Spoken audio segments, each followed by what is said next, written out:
हर कर्मों का लेखा जोखा भगवान के पास है। इसे हम एक कहानी के माध्यम से सुनते हैं। एक महिला बहुत ही धार्मिक प्रवृत्ति की थी और उसने नाम दान भी लिया हुआ था। भजन सिमरन व सेवा भी करती थी। किसी को कभी गलत नहीं बोला। सबसे प्रेम से मिलकर रहना उसकी आदत बन गई थी। वो सिर्फ एक चीज़ से दुखी थी कि उसका आदमी उसके साथ रोज़ किसी न किसी बात पर लड़ाई झगड़ा करता था। उस आदमी ने उसे कई बार उसे इतना मारा कि उसकी हड्डी भी टूट गई थी, लेकिन उस आदमी का यह रोज का काम था। उस महिला ने अपने गुरु महाराज जी से विनती की कि हे गुरुदेव, मेरे से कौन सी भूल हुई है कि मैं सत्संग में भी जाती हूँ, सेवा भी करती हूँ, भजन सिमरन भी आपके कहे अनुसार करती हूँ, लेकिन मेरा पति मुझे रोज मारता है, मैं क्या करूँ।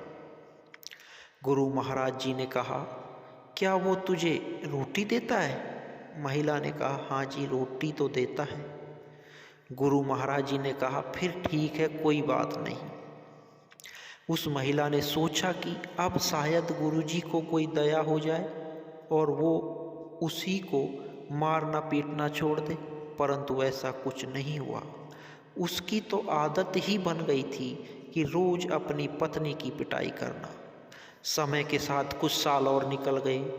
उसने फिर से महाराज जी से कहा कि मेरा पति मुझे रोज मारता पीटता है, मेरा कसूर क्या है। गुरु महाराज जी ने फिर कहा, क्या वह तुम्हें रोटी देता है? उस महिला ने कहा, हाँ जी, देता है। महाराज जी ने कहा, फिर ठीक है, तुम अपने घर जाओ। महिला बहुत निराश हुई कि महाराज जी ने कहा ठीक है। वो घर आ गई, लेकिन उसने आदमी का स्वभाव वैसा का वैसा ही रहा।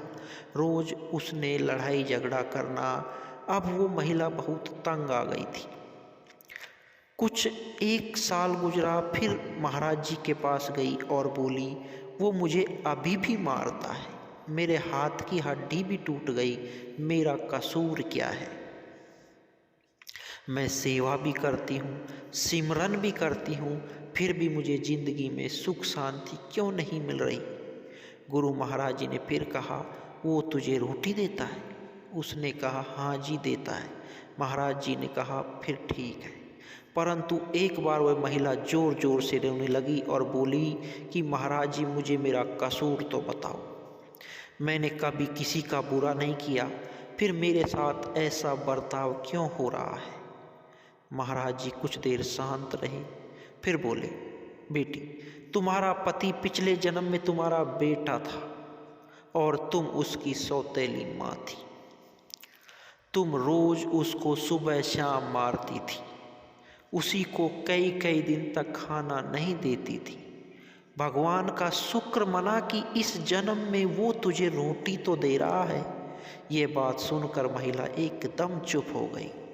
गुरु महाराज जी ने कहा, बेटा, जो कर्म तूने किए हैं उनका फल तो तुम्हें अवश्य भुगतना पड़ेगा।